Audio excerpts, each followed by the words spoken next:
não tem uma estrutura de defesa tecnicamente qualificada, profissional, demitida, portanto, da politicagem, do dia a dia dos partidos, da tentativa de manipulação, de envolver a estrutura de defesa no apetite politiqueiro do dia a dia da disputa eleitoral, e tecnologicamente sofisticadas, o país não pode dizer não. Portanto, é uma presa fácil dos interesses e da prepotência internacional. Esse projeto prevê isso com toda clareza. Vamos lá. Se nós tivéssemos um debate em que, como a qualidade da pergunta de todos estão fazendo para mim, obrigasse os candidatos a dizer por que tem tanto desempregado? Onde é que nasceu esse fenômeno? Por que o Brasil era a economia que mais crescia no mundo e agora é a economia que menos cresce no mundo? Por que a inflação brasileira está tão alta? E o que é que o senhor pretende fazer? Eu ganhava a eleição no primeiro turno. Por quê? Porque o Lula e o Bolsonaro não têm condição nenhum dos dois de explicar essas questões. Por quê? Porque um já teve a oportunidade, 4 eleições o PT ganhou. Caramba, por que não fizeram? Não houve uma única reforma estrutural no período de 4 mandatos do Lula e do PT. E não fizeram por quê? Porque não tem concepção. Não, mas houve a reforma da Previdência, tanto iniciada no governo Lula como no... Você vai me desculpar, mas eis aí um exemplo prático de como se mistifica uma população. O sistema de previdência social brasileiro, isso é muito chato para a gente discutir com pessoas que não têm a oportunidade de todo dia entender melhor, mas tem a ver com a vida e a morte do nosso povo. O sistema previdenciário brasileiro não é viável. Ele foi reformado, não, fizeram um band-aid, botaram um mertiolate numa ferida, que é caso grave de cirurgia. Deixa eu explicar. Eu estudei 63 modelos previdenciários de 63 países. Só 3 mantêm o sistema do Brasil de repartição: Argentina, Venezuela e Brasil. Olha em que companhia nós estamos neste momento. Por que esse sistema não funciona? Porque ele é uma espécie de contrato, deixa o nosso povo entender na Jovem Pan, é uma espécie de contrato entre a geração jovem que está trabalhando e a geração idosa que não pode mais trabalhar. Quando o governo começou a quebrar esse contrato, a população hoje que está trabalhando não acredita mais que será compensada com a aposentadoria no futuro e evadiu-se do sistema. O sistema de repartição supõe muitos jovens trabalhando formalmente para financiar a aposentadoria de poucos idosos que vivem pouco.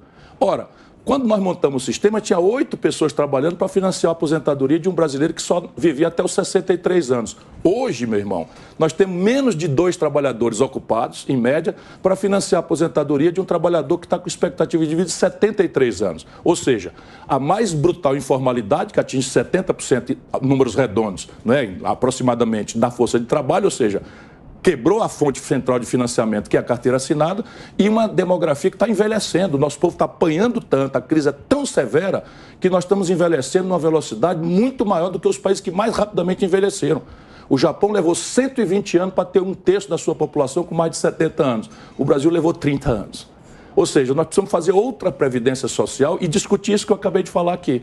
Eu tenho uma proposta. A primeira perna dele é um programa de renda mínima, Eduardo Suplicy, que vai garantir R$1.000 para cada domicílio de todas as populações que tenham R$417 ou menos de renda por cabeça dentro de uma casa por mês. Essa é a linha de pobreza. Me pergunto de onde vem o dinheiro. Eu vou somar o BPC, o orçamento do benefício de prestação continuada, o valor que hoje se paga de aposentadoria rural, o valor do seguro-desemprego e o valor do Bolsa Família, que foi transformado em Auxílio Brasil. Somar todos eles. Não extingue. Por quê?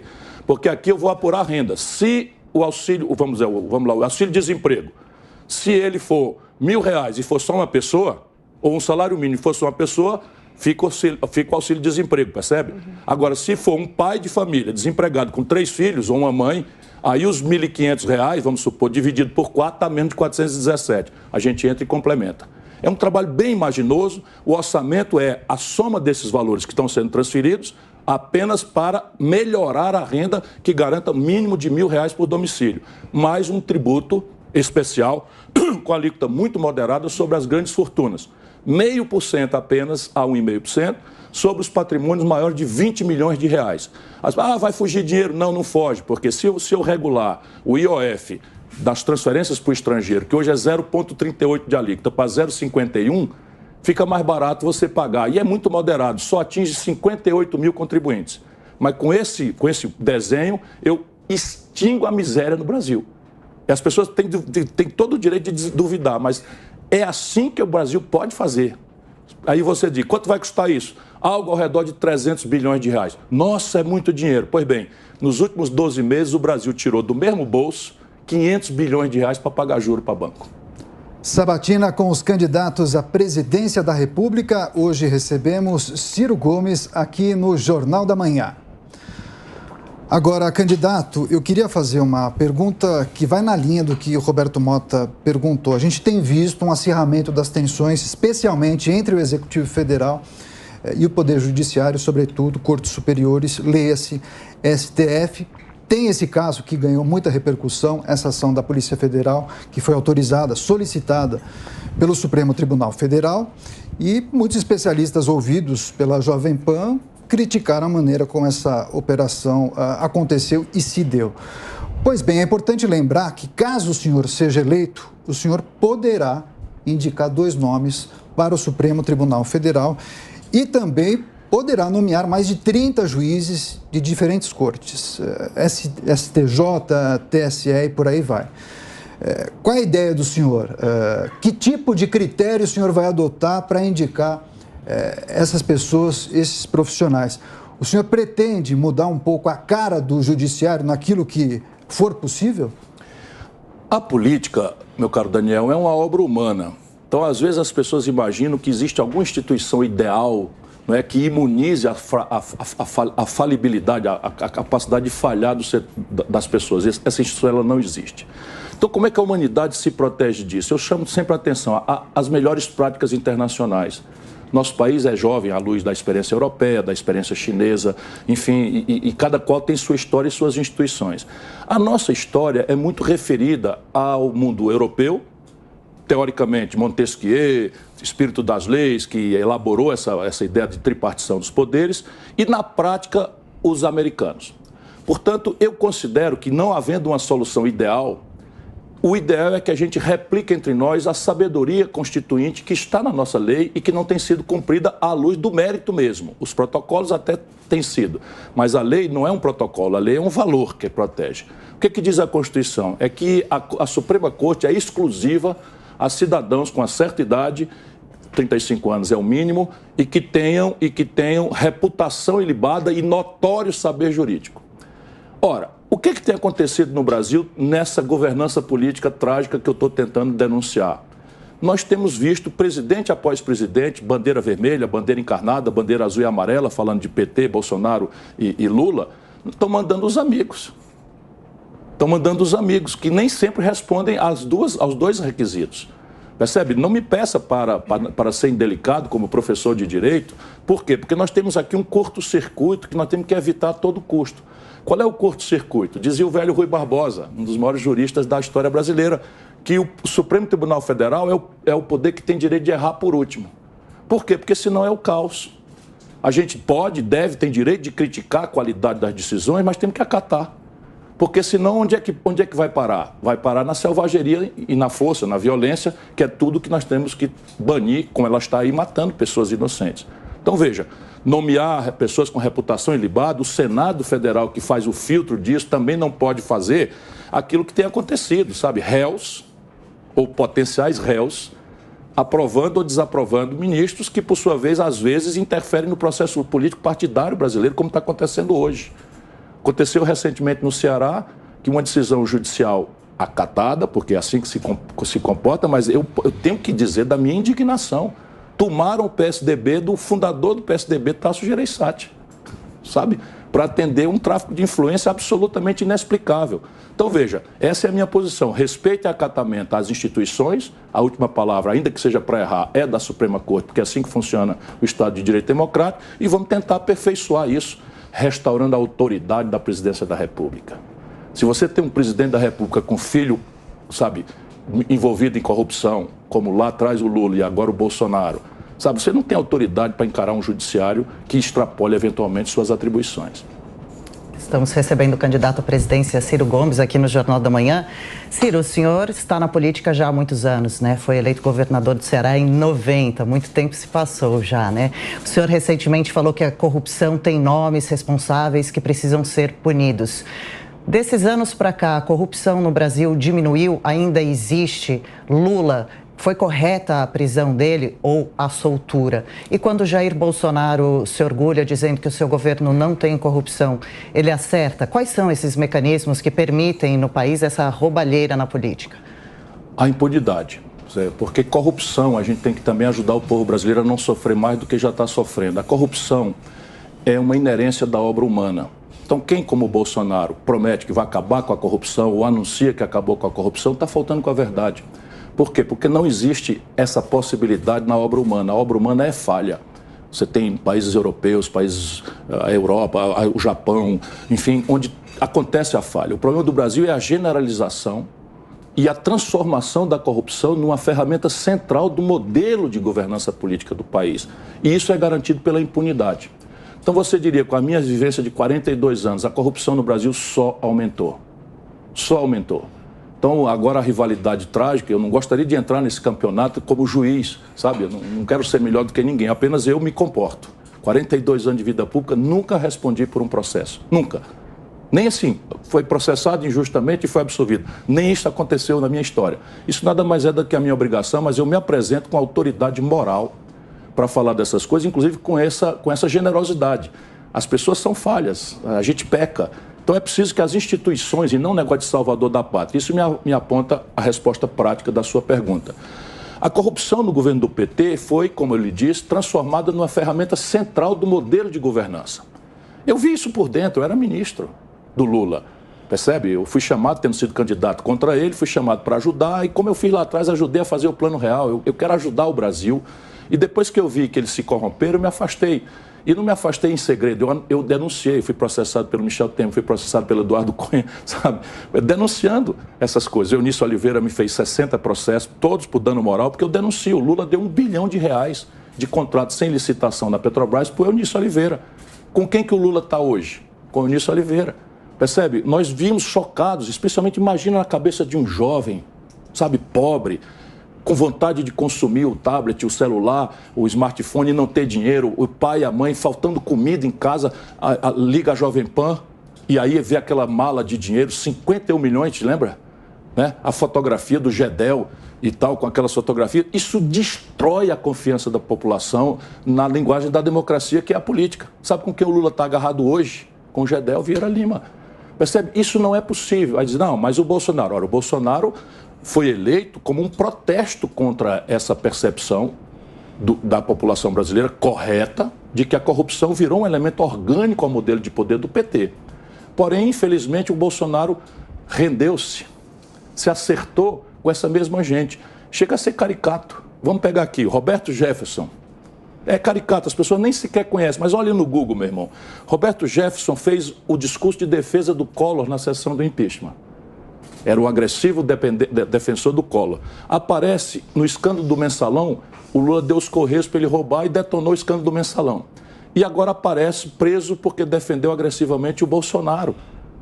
Compreende? Aí vamos lá, o Valdemar Costa Neto, o Lula deu o DENIT para ele roubar, ele foi condenado. Eu não estou sendo caluniador, nem estou querendo trazer o Valdemar Costa Neto, que tem direito de, já pagou sua pena, de voltar. Estou só dizendo na política como é que as coisas são. Valdemar Costa Neto foi condenado e preso no escândalo do Mensalão do Lula. Quem é o presidente do partido do Bolsonaro hoje? É o Valdemar Costa Neto. Ou a gente acorda para isso, ou nós vamos cair naquela definição de insanidade do Einstein, maior cérebro da idade moderna do Brasil, do mundo, que dizia a definição de insanidade é você repetir as mesmas coisas e esperar resultado diferente. Ô, irmão, vamos mudar.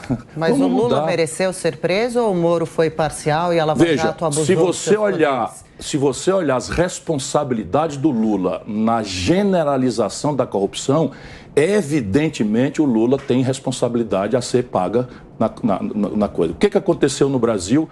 E também qualquer pessoa que quiser me fazer justiça pode recuperar a memória que está aí no Google, na internet. O que aconteceu no Brasil? O Sérgio Moro resolveu se apaixonar pela política, que é um ambiente muito apaixonante, ainda como juiz. E aí abandonou o lugar de juiz, que é o lugar da isenção, da severidade, de falar nos autos, de perseguir a presunção de inocência, o amplo direito de defesa, a contradição e qualificar as provas para fazer uma sentença irrespondível. o Sérgio Moro começou a comandar o processo, porque gostou do lugar de xerife moral da nação. E aí tinha um jovem, nem tão jovem, depois mais idoso, mais maduro, como o Ciro Gomes, dizendo: isso aí é a ciência da impunidade. O que parece ser severidade está semeando nulidades. Isso aí vai garantir a impunidade do Lula. Não deu outra. Aí o Lula se apresenta para o nosso povo dizendo que foi inocentado. Ele não foi inocentado em nenhum processo desses que o condenaram. O que aconteceu? Como em qualquer brasileiro, se você tiver, não é, um bom advogado, um país que ridiculamente garante 4 graus de jurisdição nos crimes comuns, mais a revisão penal, com uma lei que diz que quando você fizer 75 anos, você não é mais condenado. Então, os processos do Lula, nenhum deles foi absolvido. Nenhum. Apenas foram arquivados porque o Lula atingiu 76 anos de idade.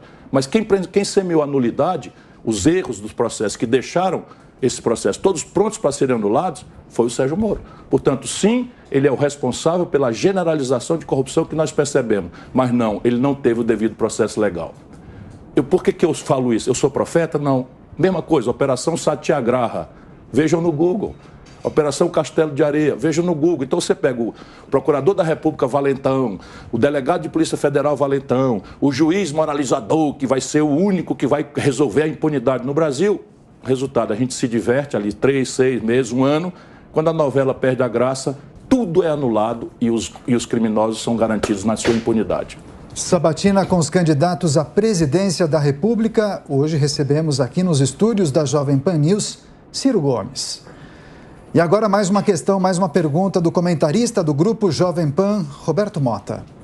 Candidato, eu quero voltar ao assunto democracia. Hoje, muito se fala do Estado Democrático de Direito. Entretanto, a gente vê alguns episódios, como por exemplo esse que eu mencionei, da operação contra os empresários, em que aparentemente a gente tem um juiz comandando direto a polícia, né, tornando quase que o Ministério Público desnecessário nessa história, o que violaria o chamado sistema acusatório, né, que tem a separação de quem investiga, de quem acusa e de quem julga. Muita gente invoca o fantasma da ditadura de 1964. Muita gente que repetia censura nunca mais, agora aplaude as pessoas que são bloqueadas e censuradas nas redes por opinião.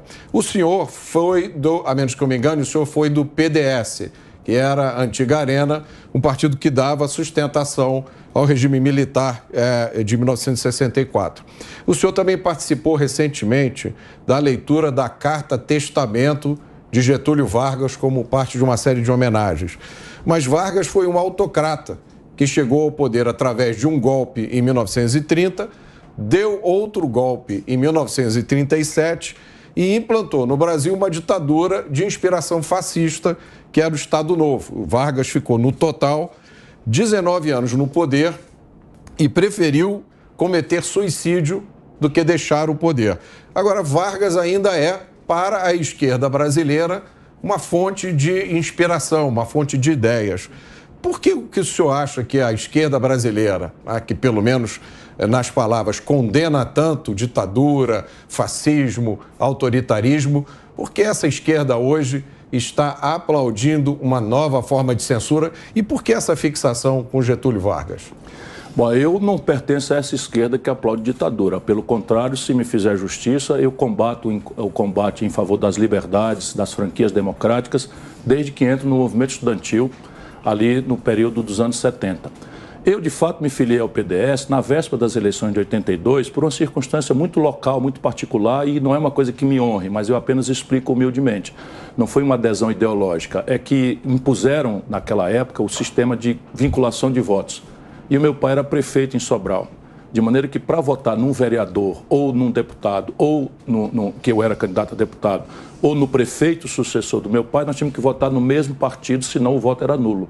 Então essa é a única circunstância, não foi, fui para Fortaleza, em seguida deputado, e me filiei ao MDB e passei a trabalhar todas as questões, anistia, eleição direta, constituinte, enfim, tem uma fotografia com Tancredo Neves, então é uma história, sabe, sem nenhuma linha, a não ser essa mancha pragmática em função da vinculação de votos que aconteceu. Getúlio Vargas é ainda hoje uma figura que não dá para pacificar o olhar sobre ele. Eu ontem fiz a releitura da Carta Testamento pelo texto que está escrito ali. Ali está escrito com muita clareza 3 questões que são dramaticamente graves para o Brasil hoje e que ninguém sistematizou no Brasil como Getúlio. Por exemplo, a questão do desenvolvimento. O Brasil, quando Getúlio começa a implantar a Revolução de 30, o Brasil era uma grande fazenda do café e a política brasileira era uma transa oligárquica de café com leite, que alternava pelo bico de pena, fraude eleitoral, a mulher não tinha direito a votar. E o Getúlio, com a Revolução de 30, inaugura o Brasil moderno. O que é o Brasil moderno? É um Brasil que vocaciona-se para a indústria. Ele cria o BNDES, ele cria Vale do Rio Doce, ele cria a Eletrobras, ele cria a Petrobras. Sabe, eu vejo petista dizer que o Lula é o maior presidente. O Lula não calça o sapato, sou ponto de vista da obra, não é? Da realização. Cria a estrutura sindical, a lei de proteção aos trabalhadores. Tudo isso é uma obra do Getúlio. Sim, mas você está desconhecendo, você diria, e educado que é, delicado, cavalheiro, não me interrompe, mas eu vou fazer por você. Mas você não desconhece que ele teve períodos autoritários? Não, não desconheço. E diria a você que sou capaz perfeitamente de censurar, de condenar. Entretanto, eu olho, 68 anos depois que ele se suicidou para defender o Brasil, eu olho com o olho de um cientista social, de um cientista político. Era o mundo da data. O que era o mundo da data? Era um creia ou morre entre o fascismo e o comunismo. Isso que conflagrou, acabou indo a humanidade à Segunda Guerra Mundial. E o Getúlio tentou proteger o Brasil dessa conflagração, tentou manter o Brasil neutro. Se você olhar a estratégia do Perón, que também tem um viés autoritário, populista, mas que tem essa concepção nacional de desenvolvimento e de preocupação genuína com a pobreza, é o mesmo fenômeno sociológico e político. Então, nós temos que olhar assim. Né? O Getúlio funda o Brasil moderno e depois sai, renuncia, depois volta nos braços do povo eleito e depois, acossado por uma escalada de golpe de fortíssima componente internacional, se suicida. Se suicida para defender o Brasil. Não é? Então é uma personalidade complexa, polêmica, mas se nós olharmos o homem e a sua obra, nós podemos olhar o Churchill. O Churchill, para mim, que é o ex-primeiro-ministro que liderou o mundo livre contra o nazifascismo, praticamente sozinho num certo tempo ali, né? Os franceses capitularam rápido, os italianos aderiram, os espanhóis, os portugueses, ninguém resistiu nos Países Baixos, ele ficou sozinho na Europa. Os americanos ficaram em cima do muro 2 anos e ele sozinho aguentando, surrado Londres com todo, e ele estava ali. Ora, esse é um estadista extraordinário que a humanidade deve reverenciar. Mas olha o Churchill em Galípoli, olha o Churchill, não colonizador na Índia. É uma personalidade também indefensável. E essa é a vida do ser humano. Mas o senhor não acha que falta, e o senhor fez uma crítica bastante razoável, né? Mas não está faltando essa crítica no discurso político hoje, porque o que a gente vê de uma certa forma, uma grande hipocrisia, porque se coloca uma lente de aumento sobre certos acontecimentos que estão hoje na nossa frente e, ao mesmo tempo, essa posição crítica que o senhor expressou aqui não é expressada por grande parte, ou talvez a maioria da esquerda, que coloca o Getúlio Vargas como se fosse um grande, sob certos aspectos, um grande líder, mas na gestão Getúlio a gente tinha o DIP, o Departamento de Imprensa e Propaganda, que era uma organização fascista, não tem outro nome, né? Totalitária. No governo Getúlio Vargas houve tortura, muito mais, talvez, do que houve em qualquer outro episódio. E isso tudo é varrido para debaixo do tapete e eu fico espantado quando vejo a esquerda ir às ruas, os revolucionários marxistas levantando cartazes com a foto do Getúlio. Olha, vamos ter clareza, o esquerdismo petista é uma grande fraude. Se não existe ninguém mais reacionário no terceiro mundo do que o esquerdismo petista. Para eles, por exemplo, decência, só importa a corrupção dos outros. A deles eles relativizam e fazem ali como um elemento natural do processo de poder pelo poder, que é o que eles representam. Qual é a inovação institucional que o PT introduziu no Brasil? As facções criminosas tomaram sede, aterrorizam as periferias do país. E qual foi a iniciativa institucional para resolver isso? Então, não dá para fazer um olhar crítico do pensamento progressista pela prática do lulopetismo. Isso é pura reação. Pura reação é o neoliberalismo com a ideia vã, mentirosa, de dourar a pílula com políticas sociais compensatórias. Vem o Bolsonaro e dá mais 200 e a gente vê os limites claros da falta de estratégia que promova o desenvolvimento, o emprego, o salário, a renda indireta na saúde que presta, na educação que eu quero transformar numa das 10 melhores do mundo em 15 anos, como fizemos no Ceará, que já é a melhor educação pública do Brasil. Mas deixa eu lhe colocar aqui uma contradição que agrava ainda mais uma discussão que nós podemos e devemos continuar, porque ela ilumina a contradição brasileira. O Lula e o Fernando Henrique, a cada um ao seu tempo, disseram para mim que a grande tarefa do progressismo brasileiro é encerrar o legado do Vargas.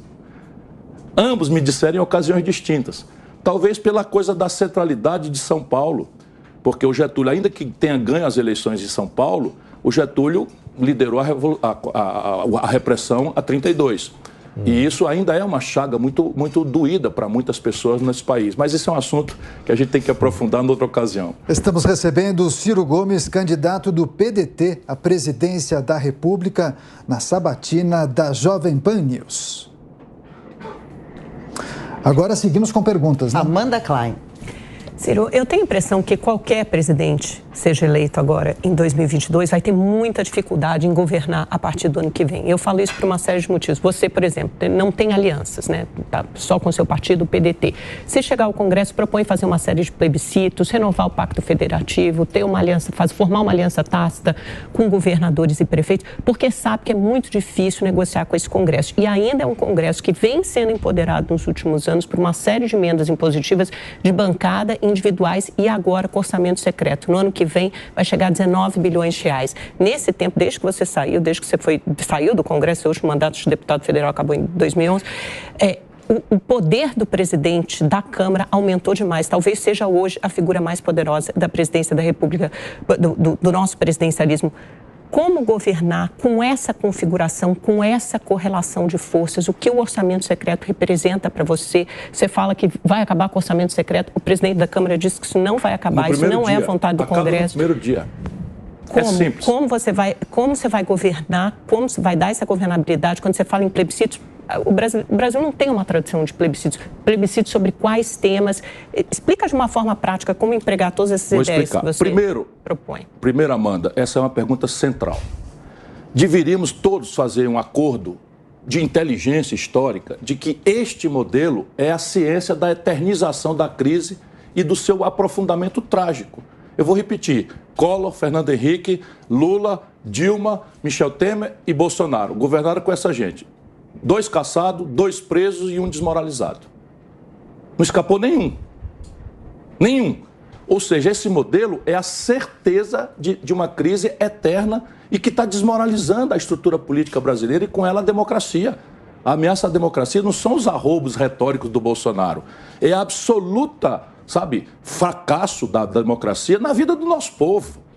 Então nós precisamos mudar isso, penso eu. Quem achar que é bom que fique como está, tem aí os candidatos do passado e do presente. Eu quero mudar.